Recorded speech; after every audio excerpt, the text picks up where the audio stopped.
Bismillahirrahmanirrahim. Assalamualaikum warahmatullahi wabarakatuh. Yang terhormat Ibu Dr. Triwahyuni Agustina MPD serta teman-teman yang saya sayangi. Alhamdulillahirobbilalamin. Pada kesempatan ini kita masih bisa melaksanakan diskusi pada mata kuliah anatomi tumbuhan. Perkenalkan, kami dari kelompok 10 yang beranggotakan Nida Pesona Ilahi, kemudian ada Rima Rizky Melati, lalu ada Yanwar Habibul Mutakin, dan saya sendiri Yusin Amalia Nur Islami selaku moderator. Di sini kami akan memaparkan hasil bundel kami yang judulnya Jaringan Permanen Sederhana, melanjutkan dari kelompok 5. Praktikum ini dilaksanakan pada tanggal 6 April 2020 dan tujuannya yaitu menunjukkan bagian-bagian jaringan permanen sederhana pada anatomi tumbuhan. Selanjutnya ada landasan teori.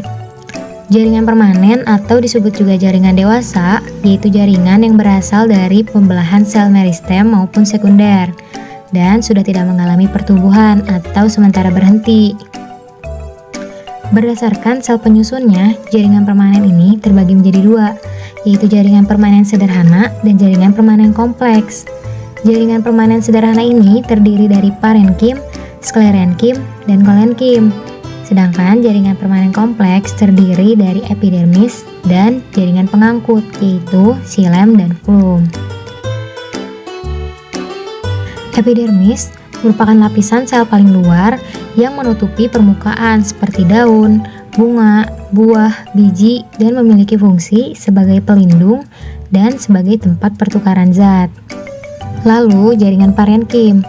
Nah, jaringan parenkim ini merupakan jaringan dasar yang terdapat di seluruh tubuh tumbuhan, seperti pada korteks dan empulur batang, korteks akar, jaringan pada tangkai daun, bagian buah yang berdaging, serta dalam jaringan pembuluh. Lalu, jaringan sklerenkim.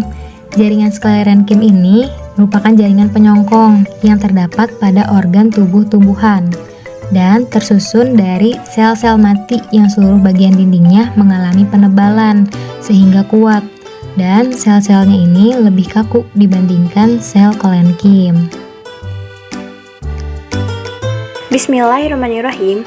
Saya Nida Pesona Ilahi akan membahas mengenai jaringan permanen sederhana pada anatomi tangkai daun papaya. Di dalam PPT terdapat 3 gambar yang membahas mengenai anatomi tangkai daun papaya. Yang pertama, ada gambar dokumentasi anatomi tangkai daun papaya.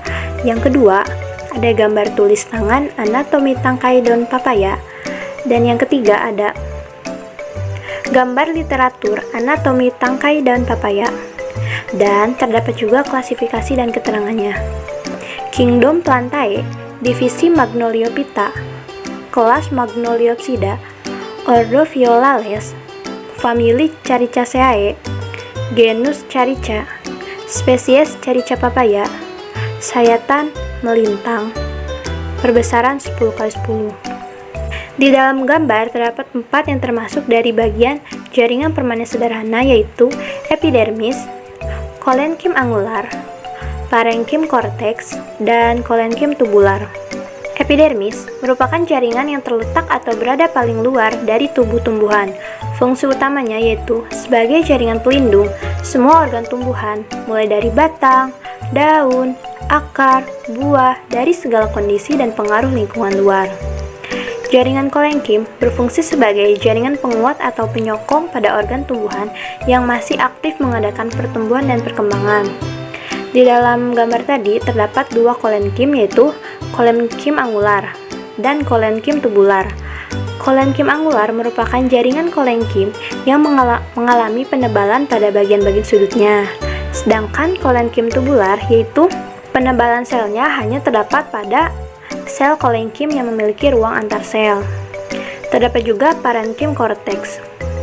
Parenkim korteks ini merupakan tempat fotosintesis yang menyimpan cadangan makanan. Jaringan parenkim ini memiliki peran penting dalam pertumbuhan dan perkembangan tumbuhan. Kemudian saya Rima Rizky Melati akan menjelaskan hasil pengamatan jaringan permanen sederhana pada daun pinus. Dapat dilihat pada PPT Yang pertama merupakan gambar dokumentasi jaringan permanen sederhana pada daun pinus, Pinus merkusi. Kemudian gambar kedua merupakan tulis tangan gambar jaringan permanen sederhana pada daun pinus. Yang ketiga adalah gambar literatur anatomi jaringan permanen sederhana daun pinus. Bisa dilihat dalam klasifikasi dan keterangannya, memiliki kingdom yang merupakan Plantae, divisinya Coniferophyta, kelasnya Pinopsida, ordonya Pinales, familynya Pinaceae, genusnya Pinus, spesiesnya Pinus merkusi, memiliki sayatan melintang dan perbesarannya 10 kali 10. Daun pinus memiliki jaringan epidermis terlihat secara utuh karena adanya daun kecil atau berbentuk jarum. Pada lapisan epidermis tersebut sering dijumpai dengan adanya stoma. Pada epidermis daun juga dapat dijumpai dengan adanya trikoma.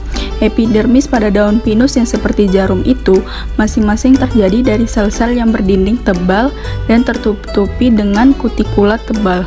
Stomata berserakan dari semua sisi daunnya.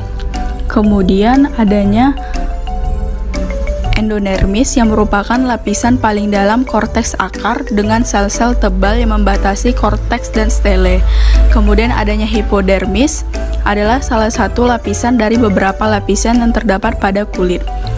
Kemudian adanya mesofil, di mana mesofil ini bersifat parenkimatik.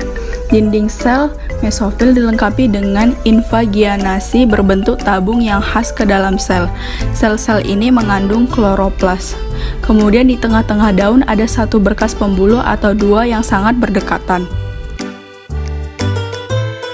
Oke, saya Yanwar Habibul Mutakin. Setelah kita menyimak dan mendengarkan pemaparan dari teman-teman kita, tentunya kita menjadi tahu bahwa apa itu jaringan permanen sederhana.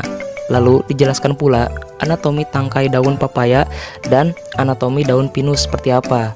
Nah, dari praktikum kali ini dapat disimpulkan bahwa jaringan permanen terdapat dua jaringan, yaitu jaringan kompleks dan jaringan sederhana. Jaringan sederhana terdiri dari jaringan parenkim, sklerenkim, dan kolenkim. Dan dari hasil pengamatan pada praktikum ini, jaringan kolenkim terlihat pada sayatan melintang daun papaya atau karika papaya. Sedangkan pada daun pinus atau Pinus merkusi, adanya jaringan parenkim terlihat pada sayatan melintang. Nah, oke, sekian pemaparan dari kelompok kami. Mohon maaf bila dalam penyampaian video ini ada kesalahan ataupun ada yang kurang jelas. Semoga ilmu yang kami sampaikan dapat bermanfaat untuk masa depan yang sedang kita rakit ini. Saya Yanwar Habibul Mutakin bersama rekan-rekan dari kelompok 10 pamit undur diri. Wassalamualaikum warahmatullahi wabarakatuh. Sekian dan terima kasih.